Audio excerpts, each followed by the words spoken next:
Welcome to the latest episode of 5 on the Floor on the 5 Reasons Sports Network. Thanks for joining us on your favorite podcast app. We're now on Red Circle, as well as Google Podcasts, Apple Podcasts, Spotify, and the 5 Reasons YouTube channel. Make sure you hit the like and subscribe button. We had a lot of people on our Dolphins streams this weekend. We will, I'm sure, as the week progresses before they play the Packers on Christmas. Also, check out 5reasonsports.com. Make sure you spell that one out. And check out the great sponsors of the 5 Reasons Sports Network. We had a great response on Prize Picks this weekend. We hope that you were playing. We had a lot of our guys giving you picks that won. Check it out, prizepicks.com, or go to Google Play Store, the Apple App Store. Just download the app for free and use the code 5, F-I-V-E. You get up to $100 in a match. So basically, you put down 20, they'll give you 20. You put down 100, they'll give you 100. It's free money. There are no rollovers. You literally can withdraw the money right away after you win. Okay, so go to Prize Picks, use that code 5, F-I-V-E, and check out, that's right, our guy Greg even tweeted out a winning card. I think that's the first time that's actually happened. And check out betteredge.com. Use the code 5RSN there. That's the number 5RSN. That's our betting partner. We run tournaments all week long. Sean Rochester runs them every week on the NFL. We're running a college football tournament now as well. I'm already 0-3 on that one. Check it out. Better Edge. Use the code 5RSN. You get $20 to play. This is peer-to-peer gambling. This is legal in the state of Florida and 44 other states. So you don't have to worry about any of that. And again, you get $20 to play with the code 5. This is number 5RSN at betteredge.com. And now, tonight's episode. Down the bitch gang. Yeah. 5 on the floor. Ride for my dogs. Where here's the thing. You can check the score. Hustle hard, couple scars, wearing bubble frogs. Just like Buck said, you in trouble, y'all. Kept the floor playing. Got it all banned. Y'all seen the block. Stop with one hand. And Pat we trust. It's power have the guts. We're here to bring the heat. Y'all can hang it up. Welcome to 5 on the Floor, a daily insider show on the Miami Heat and the NBA, featuring Ethan Skolnick, Greg Sylvander, and Alex Toledo, plus others from the 5 Reasons Sports Network.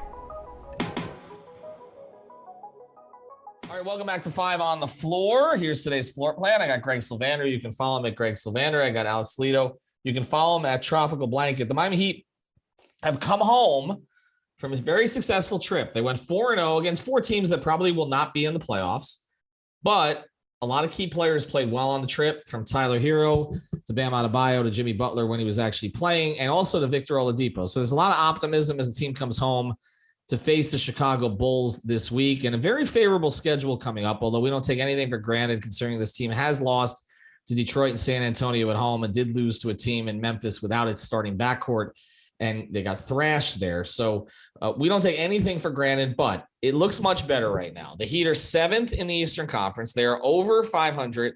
And what we're going to do today, as we're basically, what are we, about 35% into the season at this stage, we're going to look at the teams ahead of them in the East. And I'm going to put these guys on the spot to give a percentage chance that the Heat finish above them once the season is over. And I just want to go through one thing, because there are a lot of teams in the East playing well. So I'm looking at this on Sunday nights, and not all the results are in.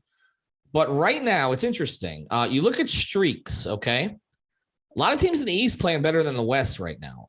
The Bucks have just won 1 straight, but they're leading the conference. The Celtics, they've been caught by the Bucks. After all of the talk about the Celtics and how well they were playing, they're actually tied as we speak, and the Bucks are ahead in the loss column. They've lost 8 games, and the Celtics have lost 9. The Celtics are the only one of the top teams in the East that's on a losing streak. They've lost 2 in a row. The Cavs have won 3 in a row, and some in very impressive fashion. The Nets have won 6 in a row. The Sixers have won 4 in a row. The Knicks, I'm going to repeat that. The Knicks have won 7 in a row.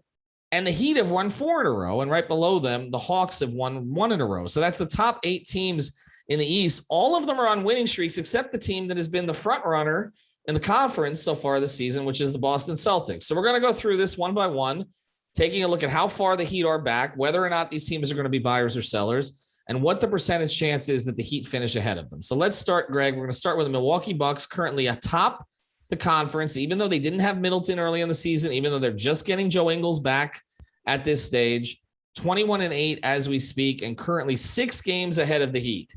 Give me a percentage chance that the Heat finish ahead of the Bucks in the regular season. In the regular season? That's what we're doing here in the regular season. Got it. Okay, so I'm going to go with Bam Adebayo's number, 13% chance. Alex, what's the chance the Heat finish ahead of the Bucks? They got 50 games to make up 6, basically. I'm going to say 5. I think that's fair. I don't think the Heat are finishing ahead of Milwaukee. No. Barring one circumstance, which is a prolonged injury. How long would Giannis have to be out, Greg, for them to catch them? With the Heat healthy? 3-4 weeks with Miami playing, this winning brand of basketball that's stricken them over the last 4. Okay. Fair. You think so, Alex? I mean, that's really the only thing, Alex, right? Oh, yeah, for sure. Just a Giannis injury for an extended period of time. Got to be at least like a month, I think, for the Heat to, maybe I'm being a little bit too unfair there. I mean, it wouldn't, but you know what I mean? Just this inconsistent Heat team, you just never know. It's tough, though, because 6 games is not much, especially in the loss column right now. If you look at it, like, to me, we've seen teams make up 6 and 7 games in past seasons all the time. It's just this particular Heat group and its inconsistency. We got to see it more. I mean, the worst I could see the Bucks doing over, say, right now, 29 games as we speak. So they've got 53 left. So what's the worst that they would do? 33-20, maybe. So it's again, barring a big Giannis injury, which gets them to 54 wins. For Miami to get to 54 wins, they would have to go 38-13 the rest of the way. Probably not happening. Okay, so we're gonna say I'm gonna say and James Johnson aren't walking through that door. That's correct. I'm gonna go under 5. I'm gonna go under your number, Alex. I'm gonna pick one of your 2 numbers each time. So I'm gonna go closer to Alex's number on this one and say yes, closer to 5%. All right, the Celtics, 22-9, really hot start this season. Robert Williams, Time Lord, as they say, coming back. But Brady and I have talked a lot about this, that this may be a bit of an issue for them because as good as he is defensively, there's going to be an adjustment. They've been playing this drive and kick, spraying the ball out to 3-point shooters, playing with space. Grant Williams, Robert Williams changes them offensively. The Celtics and the Heat have kind of flipped from last year where the Celtics, got off to that really bad start and then turned it on. 22-9, currently as we speak, 6 games ahead of the Heat, 6 in the loss column. Alex, you first. Percentage chance that the Heat can pass the Celtics in the regular season? I'm going to say 10 just to be petty, but it's probably more like 7. No, in reality, I just wanted to make my joke about how, the Celtics weren't going to shoot 45% from 3 all season. But no, like, it's true what you're talking about. They've been playing 5 out where they, just constantly have space to be able to not, make as many errant passes and bad turnovers as the Celtics wings have been known to do. And Rob Will is not a bad thing, right? Like him coming back is not a bad thing for them. It's just when you add in a guy in the paint, the reads are a little bit tougher to make for them if you have somebody, an extra defender clog there in the paint. But just in general, like that's going to be better for them in the playoffs. But I think the regular season coming down to earth was the most predictable thing ever. Like they have good shooters. They don't have a team of 45% shooters. Greg, what are we going with? 7? Is that your number, Alex? I'm going to stick with 10. All right, 10%. Greg, are you over or under the 10%? I'm about the same. They're not catching Boston. Okay, well, you got to give me a number because I got to pick one of the 2 of you guys. That's the rules of this game. 9%. Okay, I'm going towards Greg. I don't think they're catching Boston. So I'll go under. It's kind of like Price is Right. If you guys remember that game, probably don't. All right, so Boston and Milwaukee. So we're both basically, all 3 of us are saying the best case scenario for this Heat team this year is 3rd. Is that right? Fair? Yeah. Okay. All right, so let's get into the nitty gritty of this in a second. I do want to tell you about one more sponsor, the 5 Reasons Sports Network. Therapist Preferred. Use the CBD. Well, force your premium CBD. Use the code 5RSN. That's the same code we gave you for Better Edge. Here you get 25% off the tincture, the sports cream, the gummies. Go to therapistpreferred.com for recovery, for sleep. This is the best stuff that you can get. A lot of our listeners and viewers have ordered it and they keep ordering it. So go to therapistpreferred.com. Use the code 5RSN. All right, let's get to the next team. Now, this team they look sustainable right now and they give the Heat problems. The Cavaliers, as we speak, they're 4 games ahead of Miami, 20-11. Donovan Mitchell is a top I don't know, 6-7 MVP candidate right now. Like, I feel like he's in that mix. He's taking over fourth quarters. He's playing at an extremely efficient level. I just posted this of the top 40 scorers in the NBA right now. Tyler Hero actually has the 5th best 3-point percentage of the top 40 scorers. Donovan Mitchell is second. He is playing at an extra. You know who's first? Bogdanovich. Okay. Mm-hmm. So that's an interesting name to keep an eye on for the Heat, because obviously we don't really expect him to finish the season in Detroit. Mitchell's playing at a very high level. They've got 2 really good bigs. Garland is back and playing at a high level. They've kind of worked him in here. Kevin Love's out, but he's coming back. And it feels like Kobe Altman has ammunition to make another trade if he needs to. Okay, whether it's with LeVert or with they've given up picks, but they still have some to use. And I talked to Sam Amico about this, who's covered the Cavs for a long time. He was on the Step Back podcast with me and Brady. They are a year or 2 ahead of schedule. They didn't expect to be in this spot now, but now that they are, I know Kobe pretty well. I got to know him the year I was up in Cleveland when he was like 4th on the totem pole in the Cleveland front office. He's a big believer in the Riley philosophy. We talked a lot about it. He was kind of fascinated by Pat and the Heat front office, and he would ask me a lot of questions about it. He believes in going for it when you have the opportunity to go for it. So I expect Cleveland, if they're close, I think they're going to make another move to get better now. So with all of that context, Greg, percentage chance that the Heat catch them in the regular season. Donovan Mitchell's number, 45% chance. Okay, 45% chance. Are you going over or under that, Alex?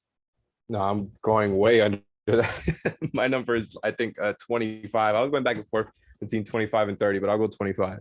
Like, I think the Cavs are very good. The Heat only being 4 games behind feels really good, considering, the start to the season that the Heat have had compared to the start that the Cavs have had. So, maybe I should be more generous towards the Heat's chances there. But the Cavs, they have the best defensive rating in the league. They're 11th in offense. They're just a really good team, man. Like, they have a lot of very good players up top. Their role players have been pretty good for them. And yeah, they do have the potential to make a trade. So I think that talk maybe lowered my chances even more there. Speaking of Bogdanovich, he would be nice for the Cavs if they wanted to make that move. He would be really nice for them. Yeah. But yeah. He'd be a perfect spacer. I mean, again, we'll see what they get from Kevin Love, but he could use him too. But yes. That's another time. Yes. No, they definitely could use him. That's a whole nother pod. We're going to do that one probably on Wednesday, but yes, you're correct on that. Boy, this one's tough. I am going to go. So I'm 1-1 here so far. I'm going to go a little closer to Greg on this one. And the reason for that, so I'm going to say 37%. If Alex is going 25%, and you're going 45%. And the reason I'm going to go a little bit closer to Greg on it is there is an experience with this Cleveland roster. I want to see how they handle a full year. I do think that they're going to go for it. But also I think, I don't know, if Mitchell gets hurt, Garland will fill in there. If Mobley gets hurt, they do have Jared Allen, although they play differently through him. But again, they're a young team. I think we see with young teams that they go through kind of dead spots in the season. And, at this stage, I don't know. I like Bickerstaff, but I trust Spoelstra more in the second half of the year. We saw the Cavs fade last year. Some of it was injury related. I don't think the Heat are going to catch him, which is why I'm not saying over 50%, but I'm going to go a little bit closer to Greg on that one. All right, the next one here, the fourth one in the standings. And I don't think that Heat fans like seeing this team moving up the standings because this is a little worrisome because of their top 2 players. The Nets are 19-12 now through everything, through the Kyrie circus, through Durant asking out, through a coaching change, which, by the way, I think they upgraded at coach. And I think this guy should have been the head coach from the very beginning.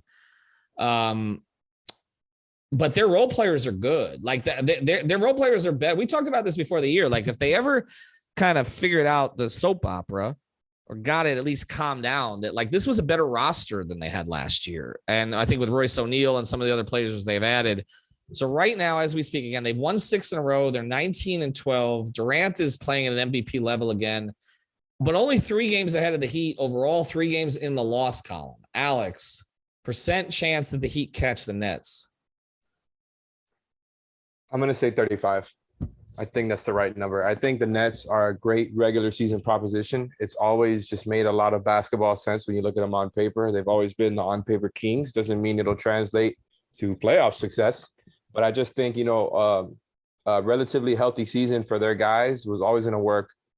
And, in the regular season. Again, I'm going to keep emphasizing that because they just have a lot of talent up front. I think, they have so much shooting around Ben Simmons that, he can kind of just play his game, doesn't have to change much, and can just kind of be comfy there playing off of what KD and Kyrie do. There's just not that much pressure on him to just, just do the things that he's good at already.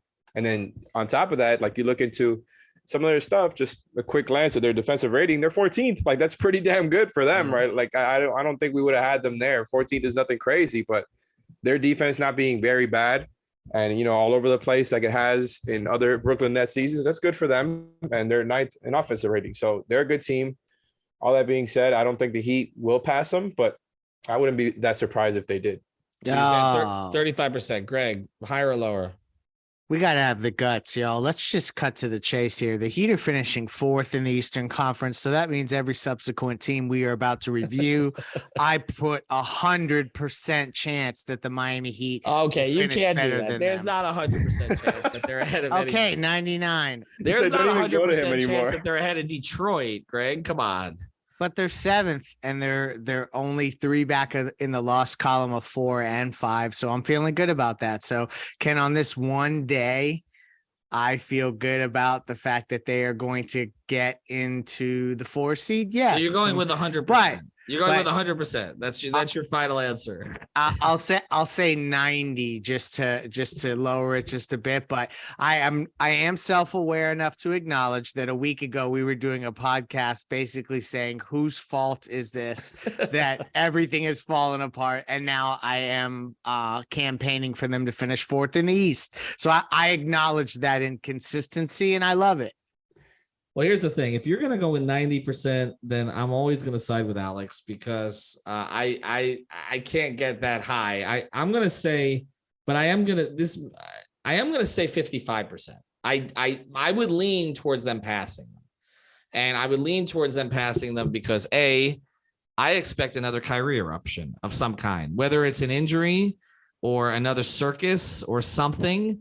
And I do think that as much as we talk about as great as Durant is, we saw it with Kyrie the other night. I mean, the game winner the other night, like he is still unguardable in a lot of these situations. And if they're going to have a non-scorer in Simmons out there, as much as they're playing him with Durant, then they need Kyrie scoring. I mean, they need that creation.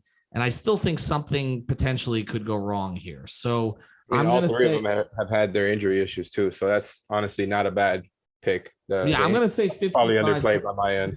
I'm going to say 55%, which means I'll lean more towards Alex, but I'm assuming now I'm going to lean towards Alex the rest of the way because Greg is going to go at some ridiculous percentage. All right. I think the Heat are going to play the Brooklyn Nets in the first round in the 4-5. Well, that's fair, but let's get to the next one then because that's just crystal ball stuff. All right. We actually don't want to skip ahead and we want to do this in order. So let's do this. The 76ers. Okay. Do I have to go to Alex on this one first? Because I know what he's going to say. The Sixers, as we speak, 16-12, a game and a half ahead of the Heat. They haven't had Maxey. Harden recently came back, and even I've got to acknowledge that he's playing well. I mean, he's racking up 16 assist games. You guys, everybody knows how I feel about him, but Embiid has been an MVP guy. Like Brady and I were talking on Step Back last week that he's the one MVP candidate nobody's been talking about. He's leading the damn league in scoring, and he's doing it every single night at this stage.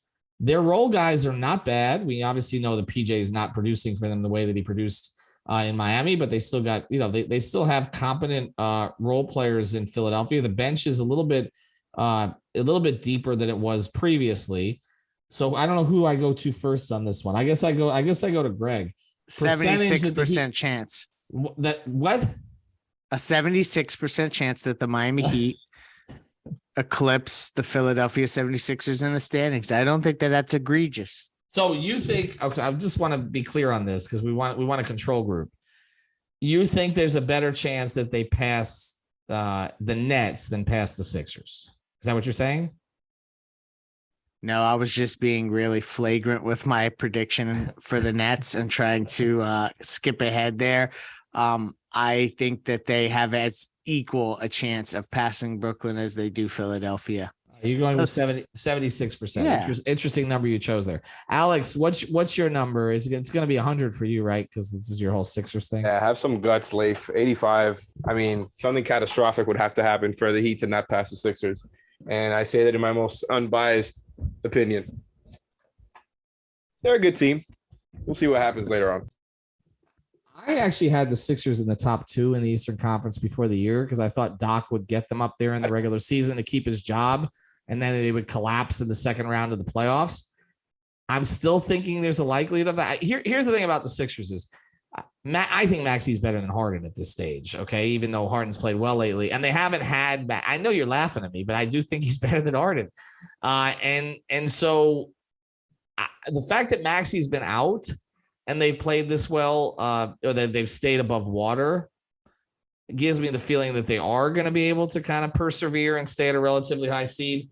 I'm going to go with 45% on this one, which means I'm leaning a little bit more towards Greg, but I'm going to go at 45%. And so, like I said, a 55% over the Nets, which this is, the reason we're doing this exercise is to see where we think they're going to end up. So if you look at where I have them, if I have them passing, not passing the Bucks, not passing the Celtics, not passing the Cavs, but having an opportunity to do so, passing the Nets, but not passing the Sixers, I have them 5th.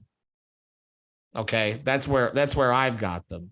It sounds like, Greg, you've got them 4th because you would have them passing the Nets and the Sixers. And Alex, you have them 5th, right? Okay. Yep. So that's perfect. So is it even worth, you know what? We're going to get to the next team in a second just for bleeps and giggles here, but basically I want to introduce one more sponsor, of course, but we'll get to the next team because I want to hear Greg's answer on this one. We do want to tell you about a great sponsor of the 5 Reasons Sports Network, Mobile C-Arm and Staffing Services. Our guy Nelson, reach out to him or just go to the website. Check it out. You can learn all about what they do. It's c-armandstaffing.com. The phone number is 561-891-9620. That's 561-891-9620. But just a little bit of a preview here, but they got much more of an explanation on the website. They rent the C-Arm equipment on a short and long-term basis to hospitals, surgery centers, chiropractic offices, and pain management offices. They offer cadaver lab courses as well. So what they service are office-based procedures, pain management offices, chiropractic offices, and cadaver courses. And they can rent the C-Arm equipment to an office and also send out an X-ray technologist to run the machine. So fill out the form. If this is a service that you require, check them out. Check out our guy Nelson, big Miami Heat fan as well. 561-891-9620. Again, that's 561-891-9620. Or the website. I'm going to do it slow here. C as in cat -arm and staffing. That's c-armandstaffing.com.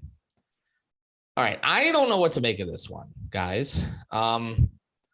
Because I had them as a play-in team or maybe below. And I guess I haven't watched them enough. And what's going on in this 7-game winning streak? Brunson has been great. Okay. I mean, we talk about, all the busts and the Knicks overpaying to get guys to come to New York. He was really the only free agent on the market. They had an inside track to him because of his father's, history with the team and all that. But he's been really good. Like you look at his assist to turnover ratio in clutch situations, he's been terrific. Randall's been pretty good. Barrett's playing at a better level over the past couple of weeks. They have some role guys like Quentin Grimes that they didn't give up in the Mitchell trade. I hate their roster. I hate their roster. And I thought Tibbs was going to be the first coach fired this year. But the Knicks are 17-13 and they've won 7 straight. Which, I'm stunned, okay, that they're still ahead of the Heat at this stage. Alex, percentage chance the Heat finish ahead of the Knicks? 95. Respect to what they've done. Thibodeau, I really didn't think he had another season of being able to coach up a team on defense. But they're in the top 10 again. And Jalen Brunson is just a good player. So, them being solid, it was kind of expected. But they are a playing team. What you were saying was not wrong. And I think they're going to be, somewhere in that 7 to 10 range. They're a little better than I gave them credit for, but I think some of where they are now also has to do with so many other teams in the East floundering that we thought would be a little bit better, like the Bulls and like the Hawks, right? Mm-hmm. Who we're going to get to, I think. But yeah, I mean, they're solid, right? But that's all they are. I don't think there's no doubt about it that I think the Heat are going to pass them, even though, the Knicks have been really hot and the Heat have been, they won 4 in a row, but I'm almost hesitant to call them hot because we know what happens after they go on these winning streaks. They end up going on the other end and not doing well. So I want to see what happens first, but I think once things are more consistent, they're going to pass the Knicks pretty quickly. Greg, what's changed? The Knicks. That's hilarious. I mean, there's just no chance that they finish anywhere in the playoff landscape. Eventually this will fall apart and they'll end up becoming some sort of sellers. That's what I predict. I'm just not buying the Knicks. I wish I had the stat pulled up of how many days it's been since their last playoff series victory, because that is always a great stat. Anyone on Twitter who's listening to this episode, at me with that information. But yeah, my whole vibe is that the Knicks are never going to be relevant and they won't be relevant now. So I think there's 100% chance the Heat finish ahead of them. And I thought that they were actually trying to have a lean year on purpose, but maybe I'm wrong. We looked at the Knicks and the Wizards, I think, earlier this year. And I always say the same thing about the Wizards, like just wait for the 9-game losing streak. The Wizards are on a 9-game losing streak right now. And we're going to talk about that a lot Wednesday because that may make certain players like Kyle Kuzma, who's not going to re-sign with them, not going to extend with them, may make those players available. So we're going to go through a list of the teams we think could be sellers at this stage. I will say something about the Knicks that worries me a little bit about their sustainability. And it worries me if you don't want them to be sustainable. They're 12-6 in the conference. They've beaten a lot of the better teams in the conference at this stage, which again is surprising. Okay. So I don't think it's sustainable, but it's been more sustainable than the Wizards were. Let's just put it that way. Okay. All right. Now, before we close here, I want to look at the teams below. Okay. And then this is going to give us again some context on seeding. The Hawks, half game behind the Heat, 15-15. The Pacers, 15-16, come back to earth a little bit. Just lost to the Heat. Obviously, they've split with the Heat this season, 15-16. The Raptors, an organization I have a lot of respect for, but they've lost 5 in a row right now. They've had pieces in and out all year. Doesn't seem like they can get healthy, and it doesn't seem like they're overcoming it at this stage. The Bulls, 11-17. Okay. Lost 3 in a row. They're in here this week on Tuesday. We're not going to discuss the Wizards, Magic, Pistons, and Hornets because at this stage, those are all lottery teams. Okay. Hawks, Pacers, Raptors, Bulls. If I was to say one, now don't say none. You cannot answer none. Okay. If I was to say one team that would have a chance to finish ahead of Miami, which would be the one? I probably lean Atlanta. I don't lean Chicago. They just had the Timberwolves hung 150 points on the Chicago Bulls tonight. So I'm not going Bulls. I would say Atlanta, maybe Indiana, just because Indiana is similar to Miami in that they play every game all out. They never look to tank no matter what's happening. So one of those two, but I'll lean Atlanta if I have to pick one. Alex, Atlanta, Indiana, Toronto, Chicago. Which is the one? Definitely not Chicago. They're done. They're a train wreck. That's over with. Indiana is cool. They're, like Leif said, they're pretty consistent in not tanking and being a little bit more competent than you think they're going to be pretty consistently. But they're a young team. They're very small too. I don't think there's that much more upside for them this season. I feel like they're already kind of capped out on, their young talent. Those guys are going to grow and become a real threat in the future. But all that being said, I think it's going to be the Hawks, and that's just because the Raptors have looked so weird lately. And you would think they would be if anything, a great defense and bad offense, but they're 17th in defensive rating, man. They're not even doing that part well. They're, just off of offensive and defensive rating, they're a better offense this season, which is weird. And usually that would be a good thing for them, but it's quite the opposite because their defense is not on the standard that I think we all expected it to be when you have that much size and length throughout almost every position, right? Because everybody outside of Fred VanVleet pretty much. So normally I would say the Raptors, but the way that they've looked, I mean, it still might be them because the Hawks are not very good either, by the way. They're 19th in defensive rating and offensive rating. Right. Just speaking of a team you thought would be better on offense, right? The same way I was talking about the Raptors. So I'm going to just say the Hawks because they have a little bit more talent at the top that I think could figure it out and help them get some wins. The Raptors Who's got the thing best is coach of the Milwaukee. four? Toronto, right? You said what? Who's got the best? Toronto, right?